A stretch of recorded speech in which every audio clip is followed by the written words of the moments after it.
வணக்கம் மக்களே, welcome back to our channel இன்னைக்கு சினிமா. இன்னைக்கு வீடியோவில் நம்ம எதை பற்றி பேச போகிறோம்னு பார்த்தீங்கன்னா, நம்ம தளபதி விஜய் அவர்களோட அந்த ஒரு தேர்தல் பிரச்சார முறை பற்றி தான் பேச போகிறோம். ஆமாம், எப்பயுமே தேர்தல் பிரச்சாரம்லாம் ஜென்ரலாக கேன்வாசிங் பண்ணுறது இல்லை அட்வர்டைஸ்மெண்ட் கொடுக்குறது அந்த மாதிரி இருக்கும். ஆனால் இந்த தடவை டிவிகே சார்பில் பார்த்தீங்கன்னா ஒரு வித்தியாசமான ஒரு கேன்வாசிங், ஏஐ ஹாலோகிராம் மூலியமாக ஒரு கேன்வாசிங் நடந்திருக்குன்னு தான் சொல்லணும். அதை பற்றி தான் இந்த வீடியோ நம்ம பேச போகிறோம். அது மட்டும் இல்லாமல் நம்ம தளபதிக்கு பிரச்சனை மேலே பிரச்சனை வருது, அதில் இன்னொரு பிரச்சனையும் சேர்ந்து ஆட் ஆயிடுச்சுன்னு தான் சொல்லணும். அது கோர்ட் வரைக்குமே போயிடுச்சு, அதாவது சொத்து விவகாரம் கோர்ட் வரைக்கும் போயிடுச்சு. அதுக்கு கோர்ட் என்ன தீர்ப்பு கொடுத்துருக்குங்க பற்றின ஒரு வீடியோவாக தான் இது இருக்க போகுது. ஸோ அதனால் வீடியோ ஸ்கிப் பண்ணாமல் ஃபுல்லாக பாருங்கள். அதுக்கு முன்னாடி நம்மளோட சேனல் பிடிச்சிருந்தா சேனல் சப்ஸ்கிரைப் பண்ணி வச்சுக்கோங்க.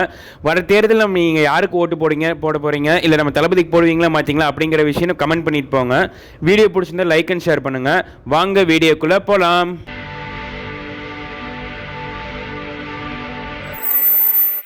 ஃபர்ஸ்ட் நம்ம அந்த ஹாலோகிராம் மேட்ரு என்னன்னு பார்ப்போம். ஏன்னா இது ஒரு மாதிரி ரொம்ப ஒரு வித்தியாசமான ஒரு விஷயம் தான் சொல்லணும்.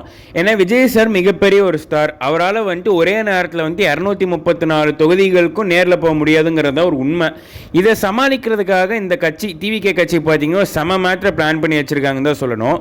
அது என்னன்னு பார்த்தீங்கன்னா ஹாலோகிராம், ஏஐ ஹாலோகிராம் மூலியமாக தான். கொஞ்சம் வருஷங்களுக்கு முன்னாடி யூடியூப்பில் ஹாலோகிராம் வீடியோஸ்னே நிறைய வந்துகிட்டு இருக்கும். அது என்னென்னு பார்த்தீங்கன்னா ஹாலோகிராம்ங்கிற அந்த ஒரு கிளாஸ் இது வச்சிங்கன்னா அது மூலியமாக 3Dல இருக்க மாதிரியே ப்ரொஜெக்ட் ஆகும். அப்படி ஒரு விஷயத்தை தான் இந்த தேர்தல் பிரச்சாரத்துக்கு டிவிகே இம்ப்ளிமெண்ட் பண்ணி பண்ணிட்டு வராங்கன்னு சொல்லணும். இது எங்கன்னு பார்த்தீங்கன்னா கும்பகோணத்தில் இதோட முதல் டெமோ நீங்கள் பார்த்துருப்பீங்க. ஒரு வேன் மேலே டிஜிட்டல் தொழில்நுட்பத்தோட விஜய் சார் நேரில் நின்று பேசுகிற மாதிரியே ஒரு உருவம் தோன்றும். அதுதான் டெமோன்னு சொல்லலாம். அது பார்த்தீங்கன்னா ஒரு 3D ப்ரொஜெக்ஷனோட வந்திருக்கும். அது மட்டும் இல்லாமல் இது மக்களோட ரியாக்ஷன் பார்த்தீங்கன்னா இதுக்கு உண்மையுமே ஒரு வித்தியாசமான ரியாக்ஷன் தான் சொல்லணும். ஏன்னா அது பார்த்தீங்கன்னா தங்களுக்கு முன்னாடியே தளபதி நேரில் நின்று பேசுகிற மாதிரியான ஒரு விஷயம் ஒரு மக்களுக்கு இருந்திருக்கு. அதை அவங்க உண்மையாலுமே ரொம்ப என்ஜாய் பண்ணிட்டு வராங்கன்னு சொல்லணும். இப்படி இருக்கக்கூடிய இந்த விஷயத்தை தொண்டர்களுமே ரொம்ப என்ஜாய் பண்ணிட்டு வராங்க. சின்ன குழந்தைங்கலேருந்து எல்லாருமே ரொம்ப வித்தியாசமாக வியந்து பார்க்குறாங்க தான் சொல்லணும். இதுக்கு முக்கியமான காரணமாக தாவேகா சார்பில் என்ன சொல்லப்பட்டதுன்னு பார்த்தீங்கன்னா, விஜய் சார் நேரில் வர முடியாத இடங்களுக்கு இந்த மாதிரி டெக்னாலஜி அவர் கொண்டு போய் சேர்க்கும், அவர் சொல்லக்கூடிய கருத்துக்கள் கொண்டு போய் சேர்க்கும் அப்படின்னு சொல்லிட்டு வராங்க. இன்றைய தலைமுறை இளைஞர்கள் இதை கவர்றதுக்கு ஒரு புதிய முயற்சியாக இருக்கும். ஏஐ கூடிய அந்த டெக்னாலஜியை வச்சு நாங்கள் பண்ணியிருக்க அந்த ஹாலோகிராம் ஒரு டிஃப்ரெண்ட்டான ஒரு ட்ரையாக இருக்கும் அப்படிங்கிற மாதிரி சொல்லிட்டு வராங்க. இது வரைக்கும் தமிழக அரசியலில் யாரும் செய்யாத ஒரு விஷயம்தான் இது. இது முதல்ல தாவேகா சார்பில் இன்ட்ரடியூஸ் பண்ணியிருக்காங்க இப்படி ஒரு விஷயத்தை. இதை பற்றி நீங்கள் என்ன நினைக்கிறீங்க? இது எப்படிப்பட்ட டெக்னாலஜி? இது நல்லா இருக்கா இல்லையா, இல்லைமா புதுசாக இருக்கா? அதை பற்றி என்ன நினைக்கிறீங்கிறது நம்ம கமெண்ட் செக்ஷனில் சொல்லிட்டு போங்க. இப்போ நம்ம ரொம்பவே சீரியஸான ஒரு விஷயத்துக்கு வருவோம். என்னன்னு பார்த்தீங்கன்னா, தேர்தல் ஆணையத்தில் வேட்புமனு தாக்கல் செய்யும் போது நம்ம சொத்து விவரங்களையும் தாக்கல் செய்யணும். இங்கே தான் தளபதி விஜய்க்கு ஒரு ரொம்ப பெரிய ஒரு பிரச்சனையாயிடுச்சு, ஒரு செக் வச்சுட்டாங்கன்னு சொல்லணும். அது என்னன்னு பார்த்தீங்கன்னா, பெரம்பூர் மற்றும் திருச்சி கிழக்கு, அதாவது 2 தொகுதியில் நம்ம தளபதி நிற்கிறாருன்னு தான் சொல்லணும். அங்கே ஒரு இடத்துக்கும் அந்த வேட்புமனு தாக்கல் செய்ய போகும்போது நம்ம ஒரு அஃபிடவிட் கொடுக்கணும். அந்த அஃபிடவிட் என்னன்னு பார்த்தீங்கன்னா, நம்ம சொத்து விவகாரங்கள், நம்மளோட மனைவி சொத்து விவகாரம், அப்பா அம்மாவுக்கு என்ன, நம்மளுக்கு மொத்தமாக நம்ம ஃபேமிலியோட சொத்து விவகாரம் என்னன்னு கொடுக்கணும். அப்படி கொடுக்கும்போது அந்த அஃபிடவிட்டில் பார்த்தீங்கன்னா ஒரு முரண்பாடு இருக்குது அப்படின்னு சொல்லிட்டு ஒரு நபர் பார்த்தீங்கன்னா மெட்ராஸ் உயர்நீதிமன்றத்தில் ஒரு கேஸ் தொடர்ந்துருக்காருன்னு தான் சொல்லணும். அது என்னன்னு பார்த்தீங்கன்னா, மனுதாரர் அவர் என்ன சொல்லியிருக்காருன்னு பார்த்தீங்கன்னா, ஒரு தொகுதி வேட்பு மனுவில் சொத்து மதிப்பு 115 கோடி, இன்னொரு தொகுதியில் 220 கோடினும் சொல்லி இருக்குன்னு சொல்லி ஒரு அஃபிடவிட் கொடுத்துருக்காரு. இதை பார்த்தீங்கன்னா முரண்பாடு இருக்குது அப்படின்னு சொல்லியிருக்காங்க. ஏன்னா இதை பார்த்தீங்கன்னா 100 கோடிக்கு மேலே சொத்து வித்தியாசம் இருக்குங்கிறது ஒரு சாதாரண விஷயம் கிடையாது. இது மறைக்கப்பட்டிருக்கு அப்படிங்கிற மாதிரி தப்பாக சொல்லியிருக்காங்க அப்படிங்கிற மாதிரி ஒரு குற்றச்சாட்டு எழுந்திருக்கு. இதை பற்றின ஒரு கேஸ் மெட்ராஸ் ஹைகோர்ட்லேயே ஃபைல் பண்ணிட்டாங்கன்னு தான் சொல்லணும்.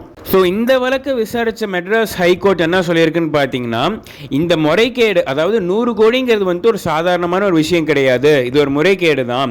இந்த 100 கோடி விட்டு போயிருக்கிற விஷயம் உண்மையாலுமே ஒரு பெரிய விஷயம் தான். ஸோ அதை நம்ம நோட் பண்ணி தான் ஆகணும். இதுக்காக வருமான வரித்துறையும் தேர்தல் ஆணையத்துக்கும் நோட்டீஸ் அனுப்பியிருக்காங்கன்னு தான் சொல்லணும். ஸோ இந்த பிரச்சனை இப்போ போயிட்டு இருக்கும் போது நம்ம தாவேகா சார்பில் என்ன சொல்லப்பட்டிருக்கு அப்படின்னு பார்த்தீங்கன்னா, இது ஒரு டைப்பிங் எரர், அதாவது ஒரு கிளரிக்கல் எரர். இதை டைப் பண்ணும் போது ஒரு சின்ன தப்பாயிடுச்சு, மற்றபடி இது ஒன்றும் ஒரு முறைகேடெல்லாம் கிடையாது, இது வேணும்னே எங்களை ஒடுக்கிறதுக்கான ஒரு வேலையாக தான் இதை பார்த்துட்டு இருக்காங்க அப்படிங்கிற மாதிரி தாவேகா தரப்பில் சொல்லியிருக்காங்க. ஸோ இந்த எரரை நீங்கள் எப்படி, இந்த மிஸ்டேக்கோ எரரோ முறைகேடோ இதை நீங்கள் எப்படி பார்க்குறீங்க? தாவேக்கள் அது இப்படி தான் பண்ணியிருப்பாங்களா, முறைகேடாக தான் பண்ணியிருப்பாங்களா, இல்லை ஒரு கிளரிக்கல் எரர் தான் ஆயிடுச்சுங்கிற மாதிரி உங்க சொல்கிற மாதிரி தான் நடந்திருக்குமா? உங்களோட பாயிண்ட் என்ன அப்படிங்கிறது நம்மளோட கமெண்ட் செக்ஷனில் சொல்லிட்டு போங்க. ஸோ ஒரு பக்கம் பார்த்தீங்கன்னா நம்ம தளபதி வந்துட்டு எல்லா இடத்துக்கும் போக முடியாதுன்னு சொல்லிட்டு டெக்னாலஜி மூலியமா ஒவ்வொரு நுக்கன் காரணம், அதாவது ஒரு தெருவுக்குமே நம்ம தளபதியை கொண்டு போயிட்டு இருக்காங்க. இன்னொன்று பார்த்தீங்கன்னா தளபதி வந்துட்டு அப்படி வந்துடவே கூடாதுங்கிறதுல தீர்மானமாக இன்னொரு பிரச்சனையை எடுத்து வந்துட்டு பெருசு பண்ணிட்டு இருக்காங்கன்னு தான் சொல்லணும். இது ரெண்டுலையுமே நல்லது கெட்டதுங்கிற மாதிரி சோஷியல் மீடியாவில் பலதரப்பட்ட மக்களோட கருத்துக்களும் வந்துட்டு இருக்கு. ஃபார் அன் எக்ஸாம்பிள் நீங்கள் அந்த பிரச்சாரத்துக்கு ஹாலோகிராம் பிரச்சாரம் எடுத்துக்கிட்டிங்கன்னா நேரில் மட்டும் வர மாத்திரமா, நான் ஓட்டு மட்டும் வேணுமாமா அப்படிங்கிற மாதிரி சிலர் கேட்டுட்டு வராங்க. அதே இந்த பக்கம் சொத்து விவகாரத்தில் பார்த்தீங்கன்னா இது ஒரு மிஸ்டேக் தான், ஒரு சின்ன மிஸ்டேக் தானே, இதையே இவ்வளோ பெருசாக்குறாங்கிற மாதிரி இதுக்கு பாசிட்டிவாக சொல்லிட்டு வராங்க. ஸோ ரெண்டு விஷயத்துக்குமே ரெண்டு பாசிட்டிவ் நெகட்டிவ் கமெண்ட்ஸ் இருக்கு.